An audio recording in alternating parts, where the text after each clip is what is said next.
Yes, indeed, ladies and gentlemen, the legend king himself, Grandmaster Melly Mel. Uh, what I want to try to do is bring some kind of clarity to a situation that's been floating around. And as a matter of fact, just to try to get it off the front page, you want to put, little weirdness on the back page. Now, they got this whole thing going on about, who started hip hop and who, or whether Puerto Ricans was the backbone or whether black people was the backbone of of the culture. Now, it is no wrong answers. I don't believe in right or wrong answers, but it's results. Now, this is the bottom line. Now that everybody got their opinion, so now this is my opinion. Is no black culture. Like hip hop is not black culture. Hip hop is Bronx culture.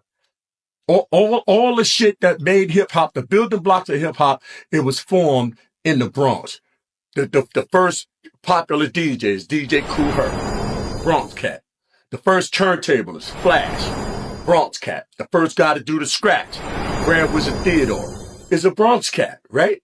The first MC, you're looking at him. I was born and raised in the Bronx, Monsignor Hospital. The Bronx culture is hip hop culture. So the fact that if you got two different sides arguing about the culture of hip hop, you didn't even say none of the Bronx guys' name. Like it's like all this we shit. Like you French? Who's all the we? First of all, whoever's speaking about that, you wasn't even there. I'm there. I'm 16, 17 years old. I'm looking at Herc and them. If you want to talk about hip hop culture and have it being beneficial for somebody, then why ain't he supposed to benefit Herc? Why you can't ask Kaz or somebody? Ask somebody that was there. You're just going to take it upon yourself. Oh yeah, well, so and so started the culture.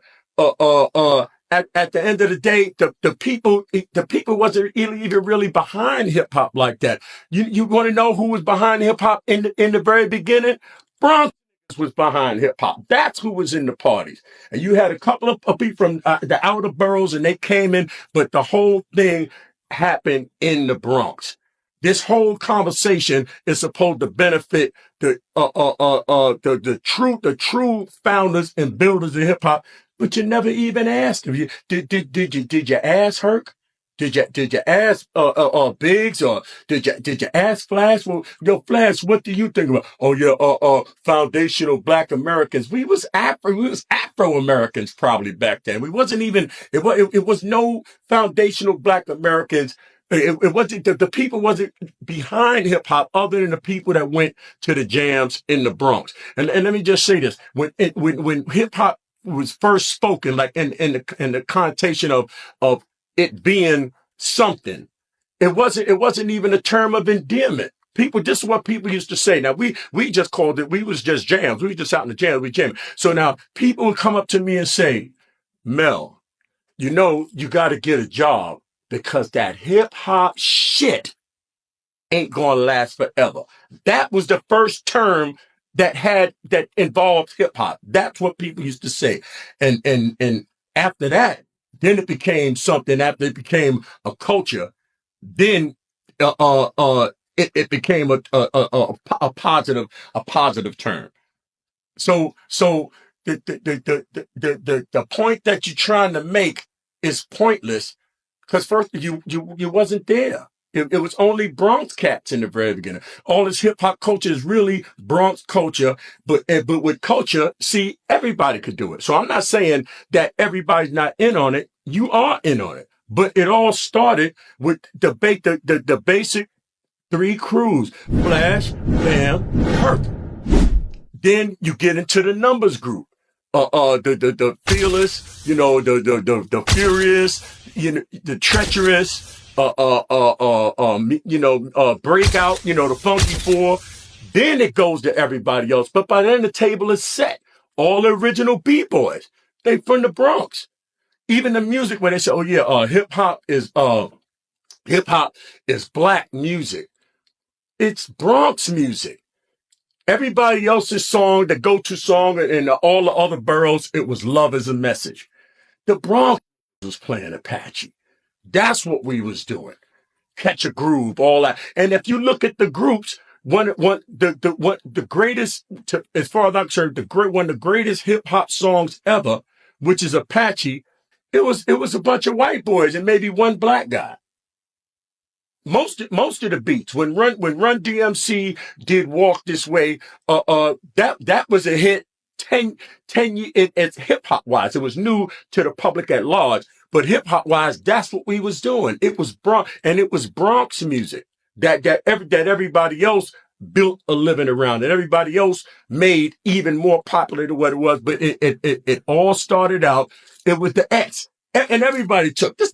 Wakanda took that. That was the Bronx. Look at the nickname of every other borough. Crooklyn, Moneymaker Manhattan, Shaolin. The Bronx was what? The boogie down Bronx. We was partying. I'm still a party. I ain't even go home yet from last night. This is what we do. So going back to what I'm saying, to have this whole thing racialized, hip hop is not divisive like that. We wasn't counting heads. Oh yeah, okay, 9 niggas and 3 Puerto Ricans. We wasn't doing that. We wasn't looking at people like that. Sha Rock, the first female MC that really, she rocked with her. I didn't look at her like she was a broad.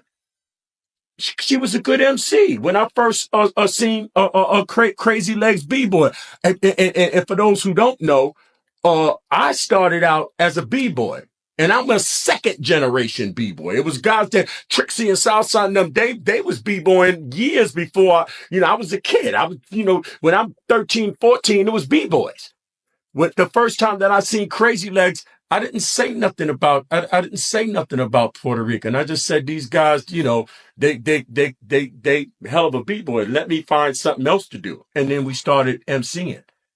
You see what I'm saying? It's not a thing to be divisive. That whole thing, we gotta put all that on the back page. Who's Puerto Rican? Who's black? You know what I mean? That's not the issue. And the glory is supposed to go, like I said, to the creators. I can sit here and say I built the pyramid, and Hotep and them built the pyramid. I ain't built shit. If you could say black people build hip hop, you didn't build shit. You looking at one of the guys that did it. And I'm telling you what it is. It's not a divisive thing. It's not a thing that's supposed to bring people apart. It's not a thing where it's all this friction. It's a thing that, we jamming, we partying, we all in the same room together. We all on the same stage together. Of course, it's competition, but at the end of the day, it is music. I'm going to address the 300-pound white elephant in the room.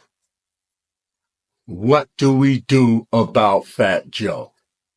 And the answer is not a thing. You do the same thing that when he said that did when he said it around. Cause now you can like Joe, you cannot like Joe. Joe's a Bronx. Joe ain't no outsider. He's a Bronx nigga. So at the end of the day, if it's a Bronx digging from the crate crew or somebody, you call Joe, yo, Joe, you wild and whatever. That's all that internet shit. See, that's that girl shit. You could say Joe, but when you see Joe, you're going to puff your chest up. You're going to get husky and say, Joe, no, you're not.